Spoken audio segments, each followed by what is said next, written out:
Kale tugenda wano wenyini Kaye. Tutandikire ku kwegatta kwa Levixone okuva begatta tudanga mu kufuna ne Laneck. Ensonga zalimu wa pastors zalimu police zalimu ebintu bingi nnyo. What is your take? Ngagwe yaliwo at the genesis of everything.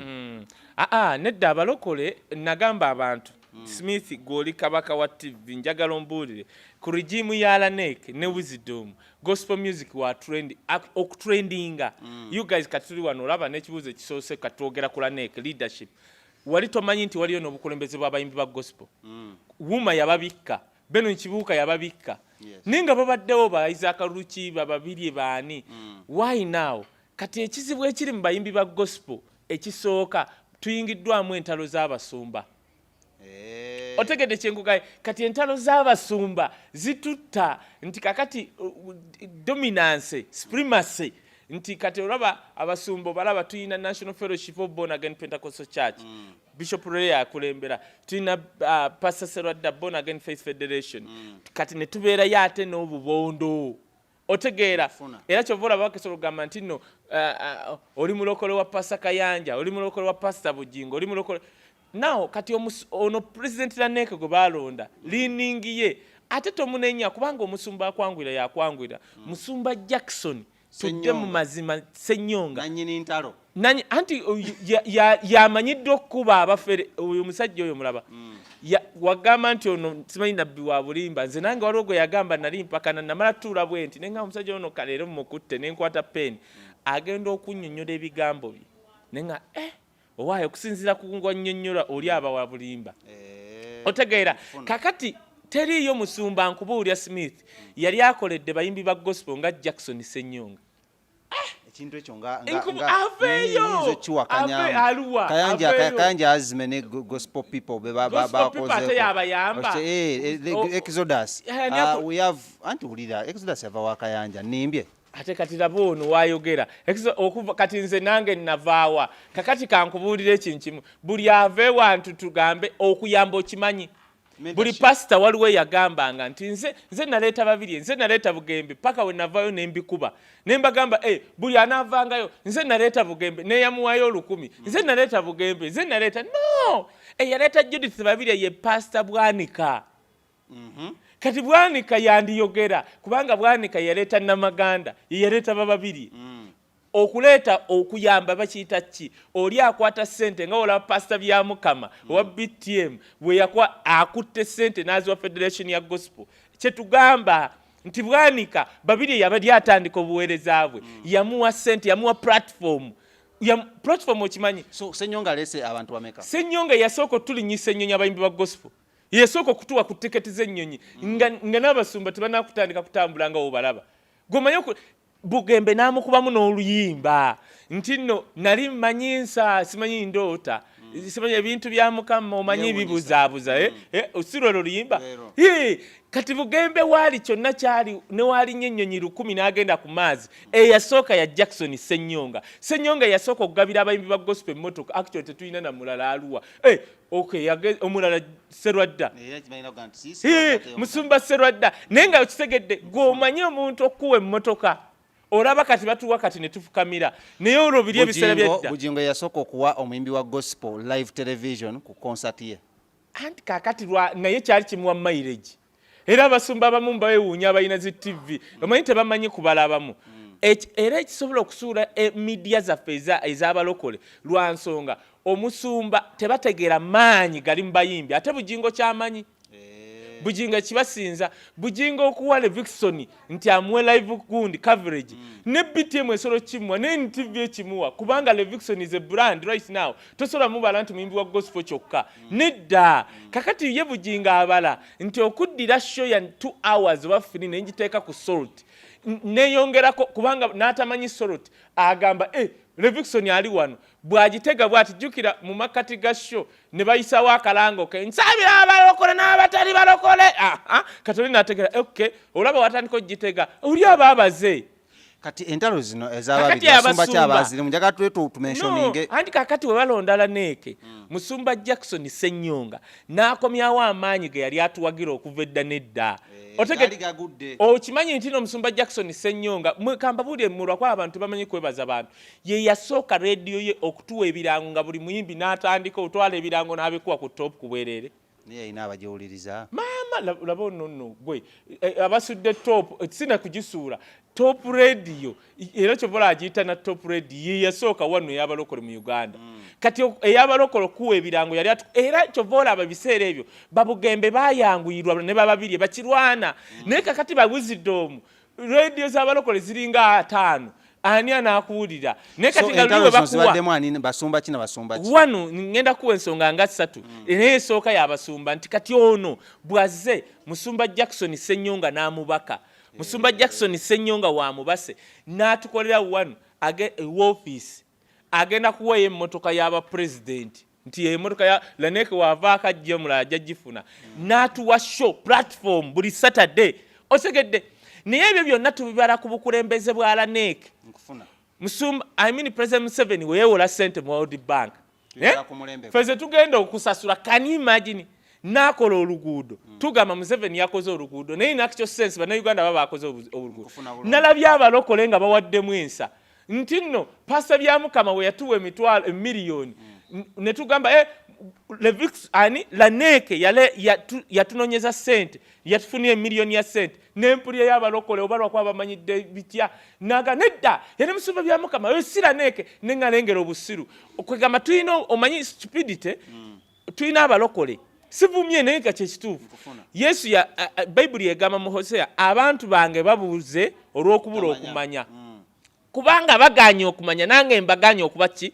waliwo Katonda abalokole be yagaana nga wasigala kuba uliriza kino waliwo abalokole nga bagenda mu ggulu n'obusiru bwabwe n'obutamanya n'obwavu n'obukopi lwansonga lindako Katonda yabagaana tosobola kugamba nti Laneck Wisdom ntuliridde bya Mukama mutuliridde aposo omulaba obulabi kizibu otula wali obokya Uganda naye namukubira na yeyitala obwongo bwange obwabu disturbinga nakwata sente nazimpa it is my effort nene ekyabalokole balesa obutamanya bwabwe lack of understanding buno otalwa Laneck ne Levixone dobadde between Ssenyonga ne Bugingo no anti labayo bali ba president abasooka bali basaidinga ne Bugingo babiri tosobola mujja ku Bugingo ate nga naye ayine endowooza ye ruki tosobola Bugingo yomu era sisobola kijjawo naye yomu kubatuwadde audience naye lwakubanga tosobola kubanga walondamu nti nnyina abayimbi bange basatu bw'ogendere wa Pastor Bugingo Levixone babirye woddako tulina Bati n'ambassador Tone buna bava mu region emu kagamba nakyo kinneewuunyisa no nakyo tulina kyogerako nze njagala oteekewo kati Jackson omulaba Jackson wagamba nti leeta ebirango abayimbi ba gospel yekyogera nno ng'asaga nti bw'oba olina concert leeta wano era obuzibu bwetufuna ku radio ye bali tukubira nti uno mumumanyi omwana aveeyo kabulengu najja bwati nga tomumanyi namumanya alina yes oyo musajja mugagga amanyi njagala nnyo abagagga abavaako abalina kye bavaako tulina abasumba bangi abagagga wano naye nga bavaako saala nakusabira ku mitu no ate weakolera ku ntalo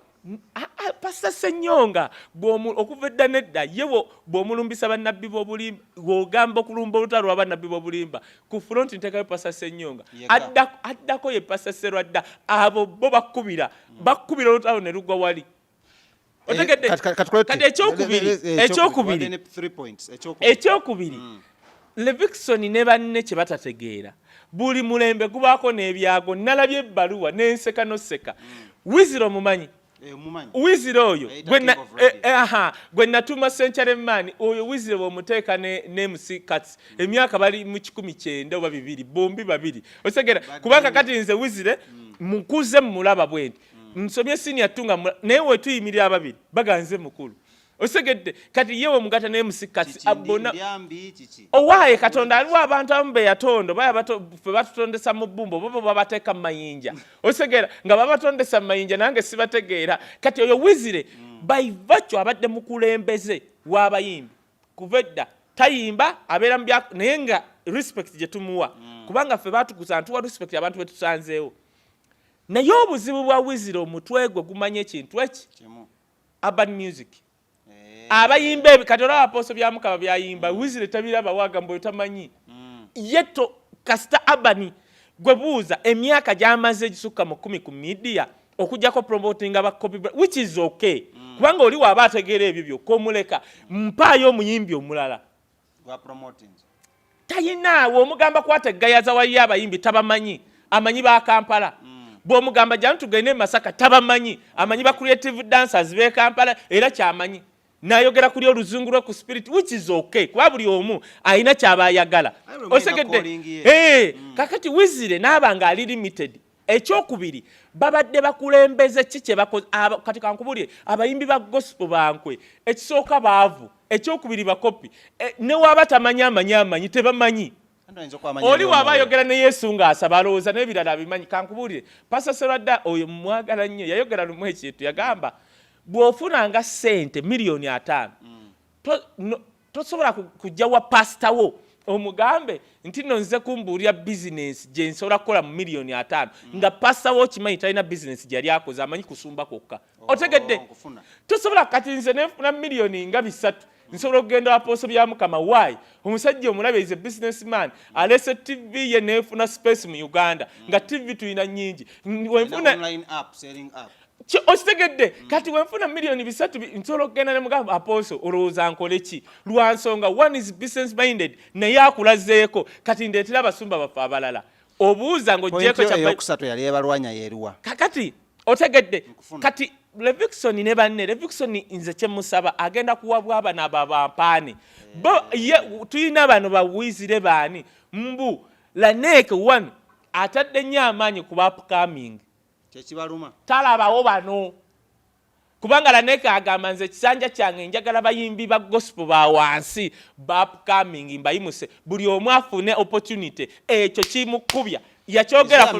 is there a misunderstanding mu agenda ne ate ekyokubiri Laneck wabivaako nga mbivaamu nga balekera ebintu byabwe bya gospel nga bagenda ne Yesu bagenda ku mountain fe Yesu nga tumulinde ne wali sente kati katuveeyo lwakwa kyoganya okuzamu kyekimu gundi Bugembe yabayise teyabayise bakoledde meeting nasese bwe nawuliddeko ebimu ebyabadde Bugembe yabagambye tetufunangayo mukulembeze wa gospel ayina ziru nga Laneck ziru ye just yeetaaga kutemingako nakuwa direction ffenna abali wano teri ayina ziru yiye olaba yaba Levixone atudde simanyi Kobi Ivodros kati Ivodros abadde ku Dream TV kikyatuyambi waliwo n'oli niwo nsimanyi Jovan niwo yawandiise Prince Nick weswaziza nnyo ku respect joina nti niwo akuwandike ne Pastor Simanya Joshi ekyokusatu abalokole mu abayimbi mu aba gospel tokkirizanga pastor kulembera bwa pastor nti ajafuka president w'abayimbi ba gospel muba mugudde eyo tuveeyo but nga tunava ku bayimbi ba gospel baddemu ebbanga then my question is was it a great move to obana ababiri bano okubanga beegasse mu kamera tutaka kumanya yadde behind the camera was it a good move yes kubanga balina okulaga ekyo bwa Katonda kale kyembadde njagala tuddeko ku side eno y'abantu bootegeera Bible tesobola kuggwaawo we guba guno omulembe Katonda akiganyiza wabeerewo olutalo Katonda alina kyanoonya lwansonga gospel music tubadde tumanya bayimbi babiri kakati buli muntu abuuza nze nina oluyimba lwange nalukuba emyaka 9 oba ani yaluteeka ku YouTube kati nagenza okulanga luyina simanya tuke neŋŋamba bannaye kati tolaba nti n'abantu balunoonya kubanga baagamba Wisdom si muyimbi balunoonya bwe nzijukira genda ku YouTube teekamu KAYE Wisdom bwe nzijukira nalukola dda n'ekirala abamu baali balowooza nti sivuganga ku benzi gundi ya Kafuko wa NBS yewajjukiza KAYE Wisdom naye wali ovuga benzi nze ofukamira Laneck is respect to give him respect no kusearch tiwe chikora kyakoze neto ngamba benzi kyobolaba goloza lwaki president tanakumpa mmotoka kwa amanyigo agenda okuwa sibe bano basajja biwempa basaba pick up bonna face eriwet omwana wange bateeka koko oyo basajja simanyigo mita basajja mivule ku TV zammwe omwana nga that is this a buffoon osimanye bicha nga face yonna obukuru enkanya yaziri eno amaze emyaka 17 akola mu SC naye mukuru asinga ne president Museveni tuveyo tutandikire wano na face eringa poti bweti gaju ibatna ze newunye ne bana bagala emyaka 17 okola mu SC Kabozi ne face yonna eringa mbu nyambala amasuti ndi mugaga agagechi bicha mujitayo bweji je bakakolera byonna n'amakoti galinga mbugo kakema tesoboka nkusiba center atu receipt yeita emasuti gayitalenga manyi kubanga ngayina teriyo muyitala akola evyo nga bigwako ngambugo biba bikwambadde biri omanyizira koti ze twayambalanga abalokole ngoli akutunya bwati nategera nti oli mulokole ebyo byokudi byebyo ne gundi zokudi zimusinga kubanga abawanga amakoti gokudi balinga basumba bakiwewe sabatambule bulaya nono basajja biwempe yenna face yonna eringa gachi zino endagano zeruwero zena ziringa zakubwe nkuba face linda katono nnyo tudde kwano ku people power katono nnyo